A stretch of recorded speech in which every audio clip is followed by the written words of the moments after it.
Hi friends, എല്ലാവർക്കും പുതിയൊരു വീഡിയോയിലേക്ക് സ്വാഗതം. ഇന്നത്തെ വീഡിയോയിൽ നമുക്ക് സോഡാപ്പൊടിയൊന്നും ചേർക്കാതെ തന്നെ തയ്യാറാക്കി എടുത്തിട്ടുള്ളൊരു ഉണ്ണിയപ്പമാണ്. കുറച്ചധികം സമയം നമ്മൾ പുളിപ്പിക്കാനായിട്ട് വെച്ചിട്ടാണ് ഈ ഒരു ഉണ്ണിയപ്പം തയ്യാറാക്കി എടുത്തിട്ടുള്ളത്. അങ്ങനെ നമ്മൾ പുളിപ്പിച്ച് തയ്യാറാക്കി എടുക്കുമ്പോഴത്തേക്കും നമുക്ക് സോഡാപ്പൊടിയൊന്നും ചേർക്കാതെ തന്നെ നല്ല പഞ്ഞി പോലെയുള്ള ഉണ്ണിയപ്പം തയ്യാറാക്കി എടുക്കാനായിട്ട് പറ്റും. അപ്പോൾ ഇതെങ്ങനെയാണ് തയ്യാറാക്കി എടുക്കുന്നതെന്നൊന്ന് നോക്കാം. അപ്പോൾ അതിനായിട്ട് ഞാൻ 1 കപ്പ് അളവിൽ പച്ചരി 2 മണിക്കൂറൊന്ന് കുതിർത്തെടുത്തിട്ടുണ്ട്. അത് നമുക്കൊരു മിക്സിയുടെ ജാറിലേക്കൊന്ന് ഇട്ട് കൊടുക്കാം. ഇനി നമുക്കിതിലേക്ക് വേണ്ടത് പഴമാണ്. അപ്പോൾ ഞാനൊരു റോബസ്റ്റ പഴമാണ് എടുത്തിട്ടുള്ളത്. അത് നമുക്കിതിലേക്ക് ചേർത്ത് കൊടുക്കാം. ഇനി നമ്മുടെ കയ്യിൽ പാളയംകുടം പഴമോ അല്ലെങ്കിൽ ഏതെങ്കിലും ചെറിയ പഴമാണെന്നുണ്ടെങ്കിൽ നമുക്കൊരു 2-3 പഴം ചേർത്ത് കൊടുക്കാവുന്നതാണ്. ഇനി ഇതിലേക്ക് ഒരു 2-3 ഏലക്ക കൂടെ ഒന്ന് ചേർത്തതിന് ശേഷം നമുക്കിതൊന്ന് മാറ്റി വയ്ക്കാം.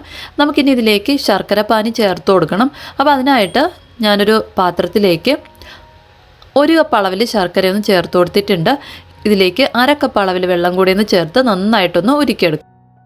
നല്ലതുപോലെ ഒന്ന് ഉരുക്കിയെടുത്തതിന് ശേഷം നമുക്കിതൊന്ന് തണുക്കാനായിട്ടൊന്ന് മാറ്റി വയ്ക്കാം. ഒരല്പം തണുത്തതിന് ശേഷം വേണം നമ്മളിത് മിക്സിയുടെ ജാറിലേക്കൊന്ന് ഒഴിച്ചു കൊടുക്കാനായിട്ട്. ഇപ്പം നമ്മുടെ ശർക്കര പാനിയൊക്കെ അത്യാവശ്യം ഒന്ന് തണുത്ത് വന്നിട്ടുണ്ട്. ഇത് നമുക്ക് ഈ അരിയിലേക്കൊന്ന് ഒഴിച്ചതിന് ശേഷം നന്നായിട്ടൊന്ന് അരച്ചെടുക്കാം. നമുക്ക് എത്രത്തോളം നല്ലതുപോലെ ഒന്ന് അരച്ചെടുക്കാൻ പറ്റുമോ അത്രയും നന്നായിട്ടൊന്ന് അരച്ചെടുക്കാം. അരച്ചെടുത്തതിന് ശേഷം നമുക്കിതൊരു പാത്രത്തിലേക്കൊന്ന് ഒഴിച്ചു കൊടുക്കാം. ഇനി നമുക്കിതിലേക്ക് ചേർത്ത് കൊടുക്കേണ്ടത് മൈദയാണ്. അപ്പോൾ ഞാൻ 1 സ്പൂൺ അളവിൽ മൈദ ചേർത്ത് കൊടുത്തിട്ടുണ്ട്. മൈദയോ ഗോതമ്പ് പൊടിയോ നമുക്ക് ചേർത്ത് കൊടുക്കാവുന്നതാണ്. നമുക്ക് ഇത് കലക്കി എടുക്കുമ്പോഴത്തേക്കും ദോശമാവിൻ്റെയൊക്കെ ആ ഒരു പരുവത്തിലൊന്ന് കിട്ടണം. ആ രീതിക്ക് കിട്ടത്തക്ക രീതിയിൽ വേണം നമ്മളിതിലേക്ക് മൈദയൊന്ന് ചേർത്ത് കൊടുക്കാനായിട്ട്. അതിനുശേഷം നന്നായിട്ടൊന്ന് മിക്സ് ചെയ്തെടുക്കാം. ഇനി നമുക്കൊരു 8 മണിക്കൂർ ഇതൊന്ന് പുളിക്കാനായിട്ടൊന്ന് മാറ്റി വയ്ക്കാം. ഇതിപ്പോൾ ഞാൻ രാത്രിയാണ് തയ്യാറാക്കി വെച്ചിട്ടുള്ളത്. അപ്പോൾ നമുക്ക് രാവിലെ ഇതൊന്ന് ചുട്ടെടുക്കാനായിട്ട് കറക്റ്റ് പരുവത്തിലിരിക്കും. ഇപ്പം ഞാൻ നന്നായിട്ടൊന്ന് പുളിപ്പിച്ച് എടുത്തിട്ടുണ്ട്. ഇനി നമുക്ക് ഇതിലേക്ക് 1 സ്പൂൺ അളവിൽ എള്ളും 1 സ്പൂൺ അളവിൽ നെയ്യും കൂടെ ഒന്ന് ചേർത്ത് കൊടുക്കാം. അതിനുശേഷം ഇത് നന്നായിട്ടൊന്ന് മിക്സ് ചെയ്തെടുക്കാം. നല്ലതുപോലെ ഒന്ന് മിക്സ് ചെയ്തെടുത്തതിന് ശേഷം നമുക്കിതൊന്ന് ചുട്ടെടുക്കാവുന്നതാണ്.